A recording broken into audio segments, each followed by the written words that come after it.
Hey folks, Adam Clark here from Uber Creative, and this is a video. Do you suffer from anxiety? And listen to that phrase. In the modern world, we call it suffering from anxiety. Now, I've just had a great conversation with somebody about anxiety, and I realized that we have medicated the phrase anxiety. Anxiety is 100% normal. If you weren't anxious, it would mean you didn't care and you were probably dead. To be anxious is your biological response to an unknown situation or a situation biologically where you feel you could die. Now, I want to recommend a fantastic book called The Chimp Paradox. I really recommend, I'll put a link into this below, I really recommend you go and read it. Anxiety is 100% normal. We should be embracing anxiety. It is real and it is there to protect us from the unknown. So what happens is when you have somebody who is anxious, the last thing you want to do is demean their anxiety. That implies that there is something wrong with them. Okay? There is nothing wrong with them. Absolutely nothing. It is 100% normal to be anxious. Now, the problem with this is if you imply that anxiety is not normal, then somebody gets more anxious. They get anxious about being anxious. They get themselves into this loop of craziness where they end up having a panic attack and all sorts of bodily malfunctions happening. The person I was talking to, my legs are wobbly. I'm completely malfunctioning. My breathing's heavy. It's turning into an anxiety attack. And guess what? They can sense the anxiety attack coming on and they get more anxious. So let's break this down. What's happening, and especially with our young children today, is that adults are telling them that you have no reason to be anxious. What reason do you have to be anxious? And I will give you a million. But the trouble is we're anxious about the wrong things. So every time you drive in a car, do you put your child in the car? Do they scream and have a massive paddy and start kicking off and hyperventilating? Very few children would. And yet you're driving at 60, 80 miles an hour. There's other cars driving at you at 50, 60, 80 miles an hour. Shouldn't be at 80, 70 miles an hour in the UK. And potentially if you collide, you could have a combined impact of 120 miles an hour and die instantly. You should be panicking. You should be having anxiety, but you're not. And the reason is because you're used to it, you've done it multiple times, it's become normalized, and nobody else is getting anxious about getting in the car. You probably should. So the question then is, what are we getting anxious about? We're getting anxious because, and in this case with this person, they actually had a massive kind of sinus and ear problem and they were feeling completely disorientated and dizzy.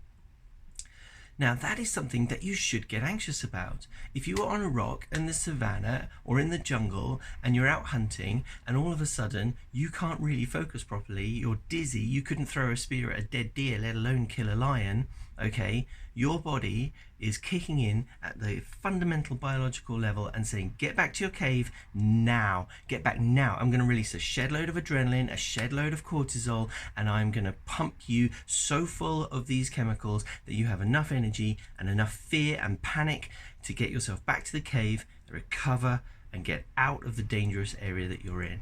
That's totally normal. It's 100% normal. So when we tell our kids or when we tell people, oh, they're there, you've got nothing to be anxious about, don't worry, you are demeaning their very innate human biological response, which has been around for thousands and thousands and thousands of years. The challenge is not to deny the anxiety. The anxiety is there for a very good reason. The challenge, and this is all explained in the book, The Chimp Paradox, okay? Your chimp is screaming at you, get out, get out, get out, danger, danger, danger. Now this could be because in our world, as in chimps' worlds, we live in a troop, we live in a society, we need other people. So we get anxious in social situations. We get anxious to, if you are basically ostracized from the troop, nobody loves you, everybody hates you, you might as well go and eat worms, then you can die. So when we say to people, oh, don't worry, it's just a birthday party or it's just a meeting or it's just this, why are you being anxious? Silly. They're not.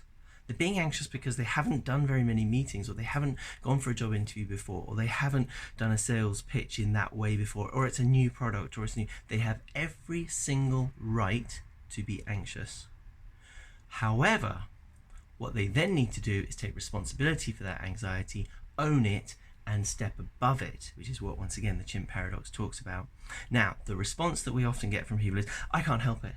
It's just too much. It's too overwhelming. There's nothing I can do, blah, blah, blah. And I would ask the question then, so who's responsible for you? Who's responsible? Who is creating all those chemicals? You are. No one can step in and just remove those chemicals, not unless we sedate you. And medicating this is not the answer.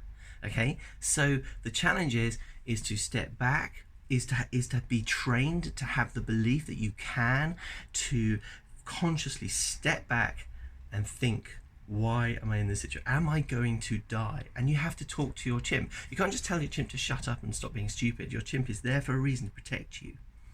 But you must talk to your chimp and basically say, right, what's the worst that can happen, chimp? Am I going to die? You know, how do I want my behavior? Visualize. I had a meeting yesterday I was very anxious about. I visualized myself in that meeting. I visualized myself staying calm. I visualized myself not getting sucked into any conversations I didn't want to get into.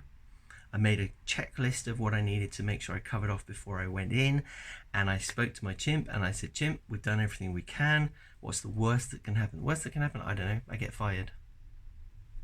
Am I going to die? No. Okay, is that going to be a problem paying the mortgage? Probably. Could I get more work? Yes. So we need to do this. So we need to train our kids, we need to train our teams to embrace the anxiety, register it. It shows you care. Okay, it shows that you're actually conscious and aware of some of the things that could go wrong, and then we work through the problems, we innovate our way out of those problems, we think of safety nets, build the trampolines on the way down, as Richard Branson says. Okay, so we're not just going to fall into nothing if everything goes wrong, and we build those safety nets and protection, insurance, whatever it is, and we talk to our chimp, and we come out the other side. And I genuinely believe if your kids are anxious or your team is anxious, let's talk about the chimp paradox. It's there to protect you. In the back of your mind, your chimp is there to protect you.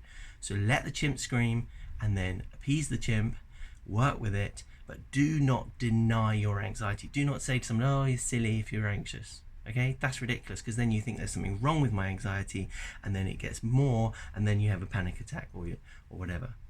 Okay, so embrace it, and the more you practice it, the less anxious you get. Just like when you get in a car every day and you're not kicking and screaming and having a panic attack because you could have a 120 mile an hour joint collision.